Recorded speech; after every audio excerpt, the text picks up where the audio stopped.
எல்லோருக்கும் ரேவதி சம்பத்தின் அன்பான வணக்கம். இப்போ நம்ம ரைஸ் குக்கரில் கிச்சடி எப்படி செய்யணும்னு பார்க்கலாம். இப்போ கேஸ் ரொம்ப தட்டுப்பாடு இருக்கிறதுனால நம்ம ரைஸ் குக்கரில் கூட கிச்சடி செய்யலாம். சில பேருக்கு தெரிஞ்சிருக்கோம், தெரியாதவங்களுக்காக இந்த வீடியோ போடுறேன். பாருங்கள், வீடியோக்குள்ளே போகலாம் வாங்க. The khichdi is ready, fresh and delicious, just the way we like it. Electric rice குக்கரில் தேவையான அளவு எண்ணெய் ஊற்றிட்டு 2 பிரிஞ்சி இலை, 2 பட்டை, 2 கிராம்பு, 1 ஏலக்காய், சோம்பு சேர்த்துக்கலாம். ஒரு கைப்பிடி அளவு முந்திரி பருப்பு சேர்த்துக்கலாம். இது வதங்கட்டும். இது கூடவே வெங்காயம் சேர்த்துக்கலாம். பொடியாக அரிஞ்சது 1 வெங்காயம், 2 பச்சை மிளகாய் சேர்த்துக்கலாம். இப்போ இதெல்லாம் நல்லா வதக்கின பிறகு பொடியாக அரிஞ்ச பூண்டு ஒரு 10 பல் சேர்த்துக்கலாம். இஞ்சி கொஞ்சம் சேர்த்துக்கலாம், அதுவும் பொடியாக அரிஞ்சிக்கலாம். தக்காளி 1 பொடியாக அரிஞ்சு அதையும் சேர்த்துக்கலாம். கேரட் ஒரு கேரட்டு அதையும் சேர்த்துக்கலாம். இது கூட பட்டாணி வேணாலும் போட்டுக்கலாம், பச்சை பட்டாணி நம்ம விருப்பம்தான். இதெல்லாம் நல்லா வதங்கட்டும். எண்ணெயில் வதங்கின பிறகு 1.25 ஆழக்கு ரவை சேர்த்துருக்கேன் நான். அதே நல்லா எண்ணெயில் நல்லா வதக்கிக்கலாம். எண்ணெயிலே நம்ம வறுத்து செய்யும்போது நல்லா சாஃப்டாகவும் இருக்கும், உதிரியாகவும் இருக்கும்.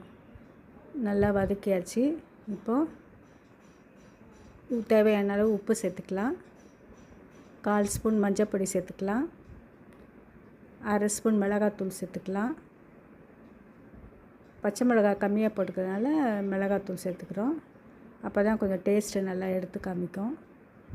இதெல்லாம் நல்லா வதக்கிட்ட பிறகு நம்ம இப்போ என்ன பண்ண போகிறோன்னா தேவையான அளவு தண்ணி ஊற்றிக்க போகிறோம். 1.25 கப்பு எடுத்துக்கோ, அதனால் 2.5 டம்ளர் தண்ணி ஊற்றிக்கிறோம். இதெல்லாம் நம்ம கிட்ட இருக்க வேண்டிய அவசியமும் இல்லை. நம்ம மூடி வச்சுட்டு நம்ம மற்ற வேலை ஏதாவது பார்க்கலாம், அதுக்குள்ளே அது வெந்துடும். இப்போ பாருங்கள், வெந்துடுச்சு.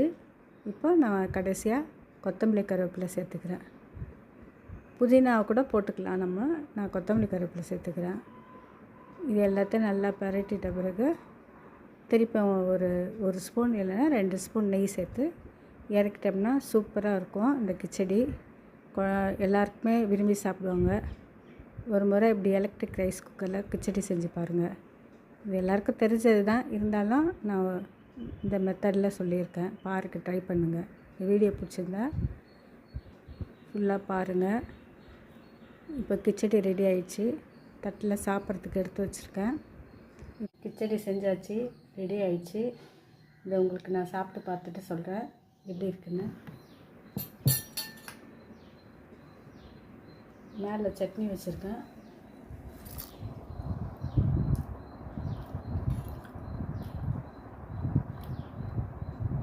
சூப்பராக இருக்குங்க. நீங்கள் ரைஸ் குக்கரில் ஒரு வாட்டி செஞ்சு பாருங்கள். உங்கள் குழந்தைங்கள்லாம் விரும்பி சாப்பிடுவாங்க. எல்லாருமே விரும்பி சாப்பிடுவாங்க. இந்த வீடியோ உங்களுக்கு பிடிச்சிருந்தால் லைக் பண்ணுங்கள், சப்ஸ்கிரைப் பண்ணுங்கள், ஷேர் பண்ணுங்கள். தேங்க்யூ ஃபார் வாட்சிங். வாழ்க வளமுடன்.